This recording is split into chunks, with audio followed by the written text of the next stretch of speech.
E a gente começa com uma reportagem que mostra todos esses casos registrados nas últimas 2 semanas e que assustaram muitos moradores. Os problemas envolvendo a construção e conservação de casas e prédios no Rio parecem não ter fim.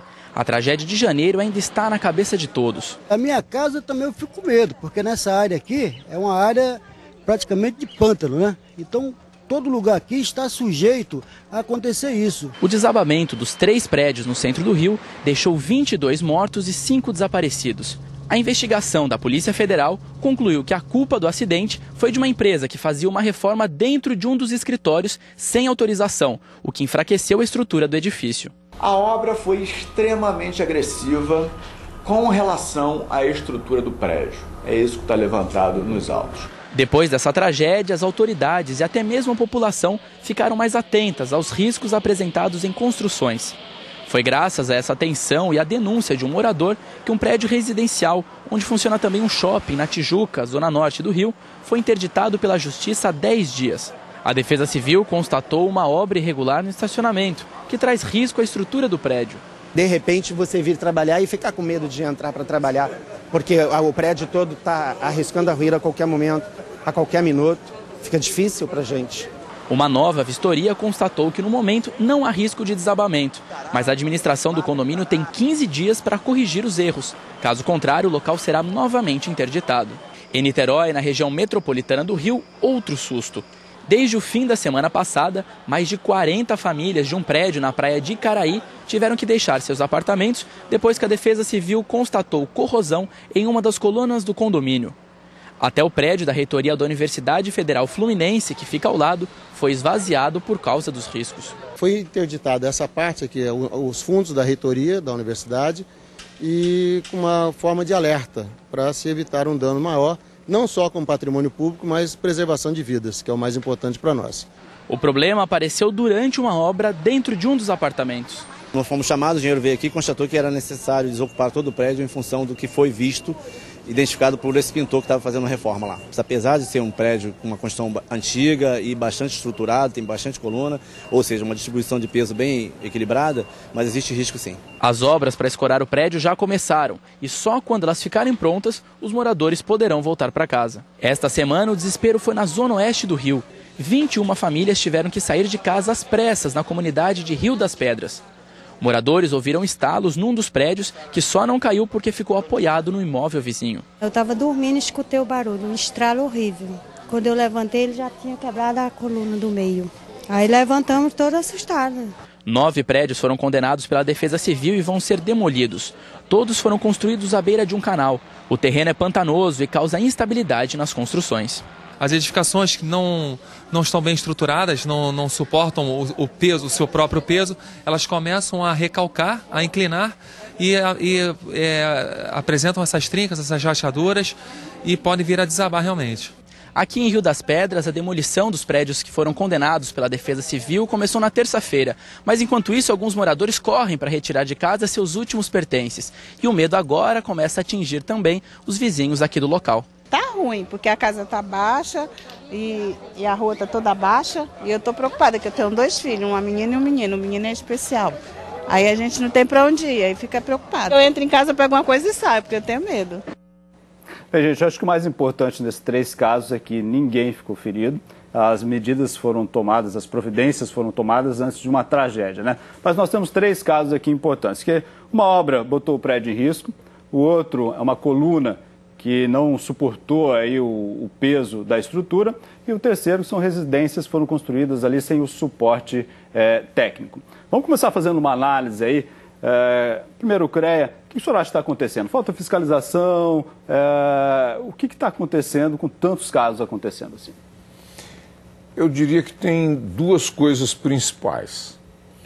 Uma é um acúmulo do passado de décadas de descaso na área, né, que trata desse assunto.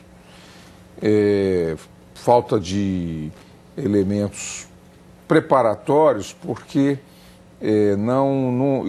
depois que acontece não tem. Então, agora estamos mais atentos, é isso? Agora estamos mais atentos. Então eu acho que é um acúmulo de erros e de problemas de décadas, né? E o que indica que nós vamos continuar tendo problemas. E o outro grande problema realmente é a falta de uma fiscalização efetiva e que dê resultados. Existe fiscalização, mas e existe legislação, mas a gente vê que existe isso é insuficiente, tanto que nós estamos lutando por uma legislação nova e definitiva, né? Márcio, na sua opinião, isso tudo tem ajudado?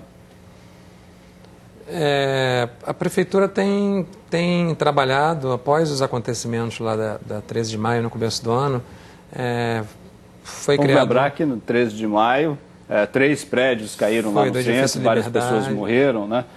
Então, aquilo realmente gerou uma preocupação muito grande da sociedade, que criou um boom de denúncias e de chamados à Prefeitura, né? Então, foi criado um grupo de trabalho que está estudando, que já enviou à Câmara um pacote de medidas, projetos de lei, que visam justamente a conservação e a manutenção desses edifícios. Isso é importante. O que mudou, o que está valendo e o que é proposta ainda? A proposta nós temos problemas sérios até de propriedade nos imóveis. Então, às vezes, o imóvel, principalmente no centro, imóveis muito antigos, o imóvel, às vezes, tem uma dívida que é maior, por exemplo, um dos casos, uma dívida que é maior do que o próprio valor do imóvel. Então, os projetos de lei são, na verdade, regulamentações de instrumentos já previstos no nosso próprio plano diretor, no Estatuto das Cidades, para tentar resolver esses problemas e viabilizar a manutenção e o uso adequado daquela edificação. O CREA chegou a fazer uma estimativa que nós temos mais de 100 prédios lá, 100 imóveis nessa situação, né?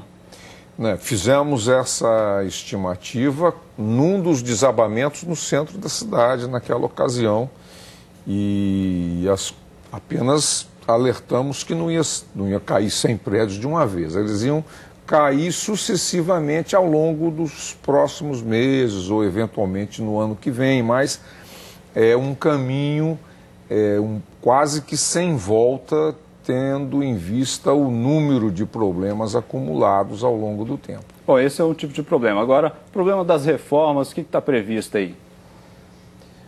A gente conta muito com a participação da população. Vocês vão criar um cadastro único, é isso? Está sendo feito um projeto de um cadastro, que na verdade é um sistema de informações que traz todo o histórico dos imóveis, das unidades, desde o seu nascimento lá com a BITS, até todas as transformações sofridas, acréscimo de área, licenças emitidas, e também ocorrências da Defesa Civil, alguns dados da Secretaria de Fazenda. E todo mundo vai ter que informar qualquer tipo de obra, de puxadinho. Exatamente, mas essa questão da informação é talvez uma das coisas mais importantes desse projeto, mas ele não é obrigatório. A pessoa não vai ser obrigada e nem vai substituir a licença, mas ela vai servir como uma forma de comunicação entre a própria sociedade.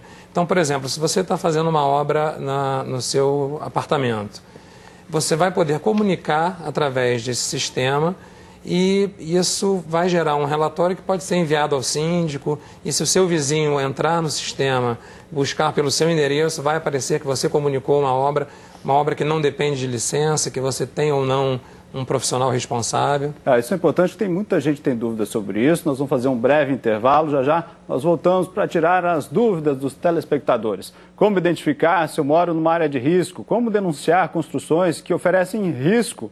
Não sai daí, hein?